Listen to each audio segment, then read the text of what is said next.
දවසේ වැදගත්ම පුවත් සැකයකින් තොරව දැනගන්න අපගේ පුවත් සේවාවට එකතු වන්න. නිවුස් ටච් සබස්ක්‍රයිබ් කරලා එකතු වෙන්න. මීගමුව බන්ධනාගාර ගැටුම පාලනයට වෙඩි තැබූ නිලධාරියාට තර්ජන.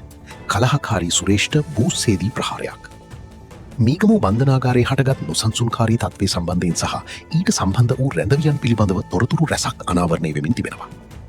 ගැටුම අතරතුර රැඳවියන් බන්ධනාගාර ප්‍රධාන දොරටුව බිඳගෙන පිටතට පැමිණීමට දැරු උත්සාහය වැළැක්වීම සඳහා වෙඩි තැබූ බන්ධනාගාර නිලධාරියාට කලහකාරී ලෙස හැසිරුණු රැඳවියන් විසින් මරණ තර්ජන එල්ල කර ඇති බවට බන්ධනාගාර ආරංචි මාර්ග වාර්තා කරනවා. එම නිලධාරියා අදාළ හදිසි අවස්ථාව මත වූ දිනයේදී සේවයට වාර්තා කර ඇත්තේ ඩෙංගු රෝගිය වැළඳී ප්‍රතිකාර ලබමින් සිටින අතරතුර බවද වාර්තා වුණා. මේ වන විට බන්ධනාගාර දෙපාර්තමේන්තුව විසින් එම නිලධාරියාගේ ආරක්ෂාව වෙනුවෙන් අවශ්‍ය පියවර ගෙන තිබෙනවා. හිටපු ඇමති රාජිත සේනාරත්නට එරෙහිව අධිචෝදනා ගොනු කරන බව අල්ලස් කොමිසම අධිකරණයට දැනුම් දෙයි. දූෂණ චෝදනාවක් සම්බන්ධයෙන් හිටපු දීවර ඇමති රාජිත සේනාරත්න සහ හිටපු සභාපති උපාලි ලියනගේට එරෙහිව අල්ලස් කොමිසම විසින් පනවා ඇති නඩුවේ විමර්ශන කටයුතු අවසන් බැවින් අධිචෝදනා ගොනු කිරීමට කටයුතු කරන බව අල්ලස් කොමිසම අද 10 කොළඹ ප්‍රධාන මහස්ත්‍රාත් අසංගයිස් බූදරගම හමුවේ දැනුවා.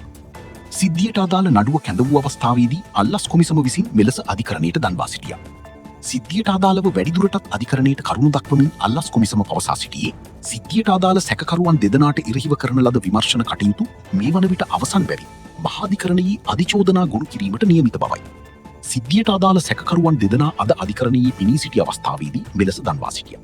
කුරුඳු මිල රුපියල් 5000ක් පනි.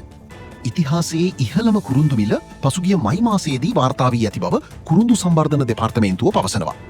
ඒ අනුව මේ වන විට කුරුඳු කිලෝවක් රුපියල් 5000-5500ක් අතර මිලකට අලවි වන බවයි එම දෙපාර්තමේන්තුව සඳහන් කළේ.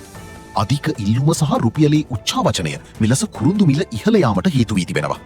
දේකඩයක්වත් කරලා නැහැ කියපු අනුර අවුරුදු 2කින් බංකොලොත් රට ගොඩ දැම්මා. මීගමුව බන්ධනාගාර සිද්ධීම ආණ්ඩුව විපක්ෂය මෙන් සැහැල්ලුවෙන් ගෙන නොමැති බව ජාතික ජනබලවේගයේ පාර්ලිමේන්තු මන්ත්‍රීනි නිලන්ති කොට්ටහච්චි පවසනවා. දවසේ වැදගත්ම පුවත් සැකයකින් තොරව දැනගන්න අපගේ පුවත් සේවාවට එකතු වන්න. නිවුස් ටච් සබස්ක්‍රයිබ් කරලා එකතු වෙන්න. රැඳී සිටියාට ස්තුතියි.